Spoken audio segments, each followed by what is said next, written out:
Hi guys, my name is Kim Andrew and I'm a pattern maker, a fashion designer, and a fashion educator. Welcome to my YouTube channel. Now for today's video, we're going to be looking at contour guidelines. I know I already have a video on contour guides, but this is a more simplified version of that. That other video was me just basically going over the Helen Armstrong contour guidelines, but for this one I've simplified that process, just made it a bit more easier to chew up. Now, understanding contour guidelines is really important if you care about the fit of your garment. I'm going to have another video just using these contour guides as an example to achieve really nice necklines. But for now, let's get to understand the contour guides, then we'll move on to other things. So I've traced out my blocks, my front and my back. The first thing I'm going to do is to mark my bust radius. Now, your bust radius is usually the measurement from your bust point to your underbust. So you can get that through maybe a measurement from your shoulder neck point down to your underbust, and then you subtract your shoulder to bust point measurement. You can do that, or you can just measure from your bust point down to your underbust. That will still give you your bust radius.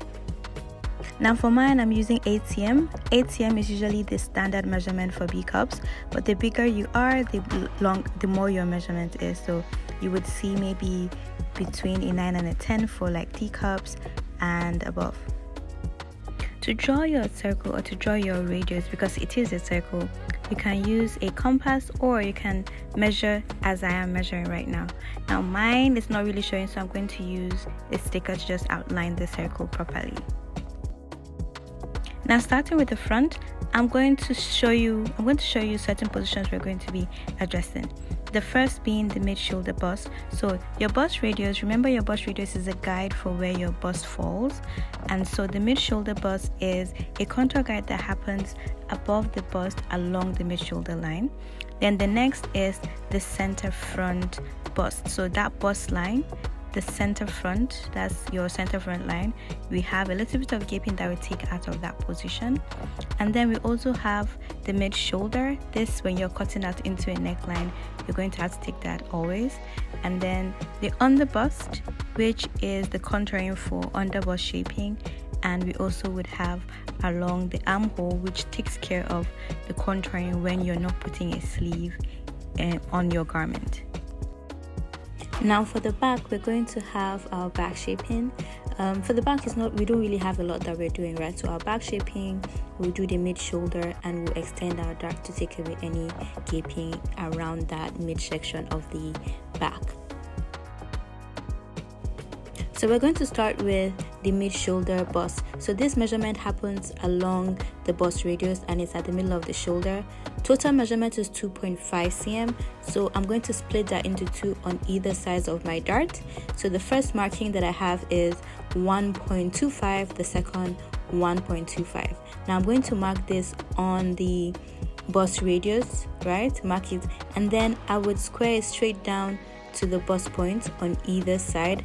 Then I'll connect it back to the tip of my shoulder dart.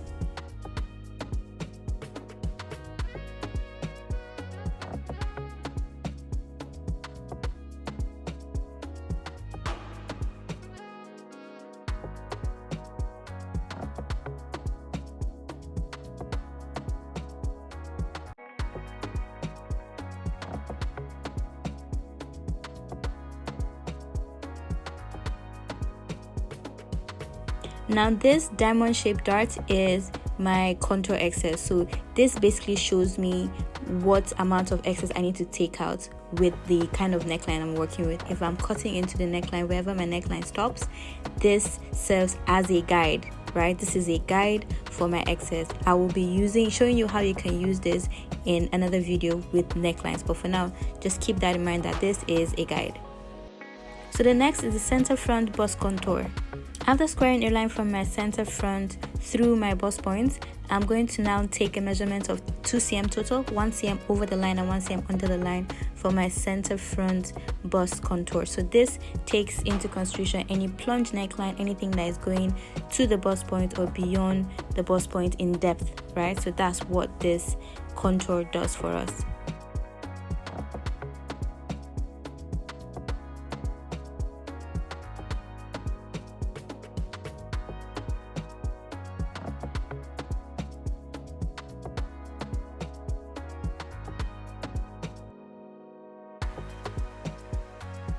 Next is my underbust shaping.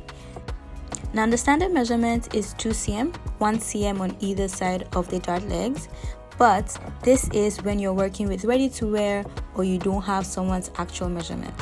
When you have a client's real measurement, you're going to use their empire circumference or underbust circumference, however you call it, and you're going to compare that with what we have here. I'm going to discuss how you can get your underbust suppression in a later video, but for now, I'm just going to work with my standard measurement of 2 cm, so 1 cm on either side of the dart leg, connect it back to the dart legs at the waist and back to the bust point. Now when connecting to the bust point, we will need a curve. This is in the situation where you're sewing it as a princess seam.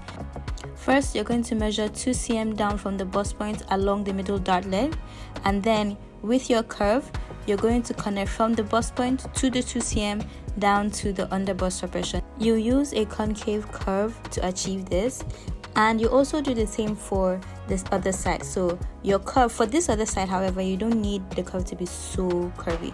So just from the bust point down to the underbust suppression, nice gentle curve.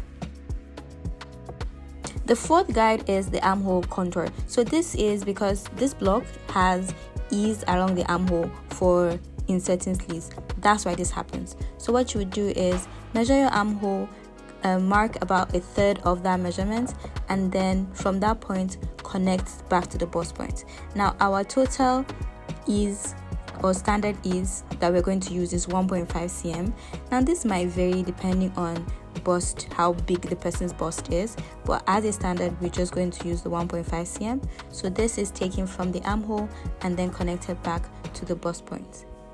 Now keep in mind that all of these contour guides, what you're doing is you're basically creating darts. So in order to work with these darts, you're going to have to manipulate them, move them back into other darts so that you can create like a smooth pattern finish. So the fifth contour guide is our mid shoulder. So from the top of the shoulder, you measure down the dart leg by 0.5 cm only, and then you connect back to the shoulder tip as well as this shoulder neck point.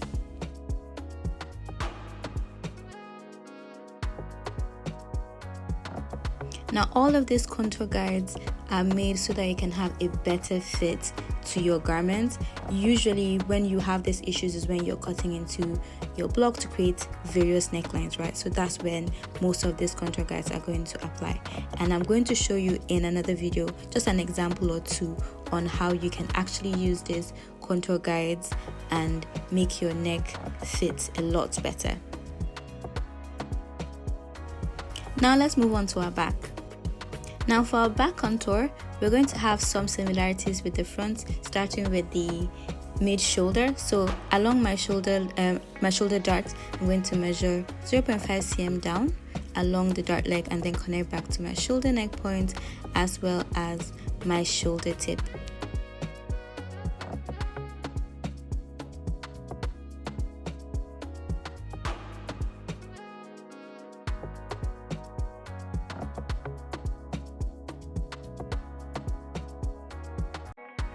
I wouldn't be applying the armhole contour because the reason why I would apply that in front is because of the bust, and there's no bust at your back, so there's no reason to apply that. Now the next one I'm going to be applying is my back shaping. Now my back shaping is basically taking excess from the middle of my back. So along the neckline, it is 1 cm at the neckline and 1.5 at the waistline. So you're going to connect the 1 cm and the 1.5 with a straight line. Now you can use a curved line depending on how the person's back is, but that shouldn't really be a problem. Then the next will be my dart. Now for my darts, I'm going to just extend my dart leg, middle dart leg, all the way to the back width line and then connect that back to the waist dart legs. So this just takes away extra ease along the middle of the back. So these are our contour guides for a better fit. So we have our back shaping, we have our extended dart, we have our mid shoulder front and back, we have our mid shoulder bust that happens along the bust circumference, bust radius, we have the armhole contour, we have the center front bust, as well as the underbust shaping. All of these come together to give you a better fit. Now that I've shown you my simplified contour guide, I'm going to go ahead and give you an example or two on how to apply these guidelines to create a well-fitted neckline. So make sure you stay tuned, make sure you watch the next video, and yeah, make sure you like, subscribe, send this to someone you know who needs it. Also go through it, also apply these guides, and give yourself a better fit to your garment. Thank you. See you on the next one. Bye.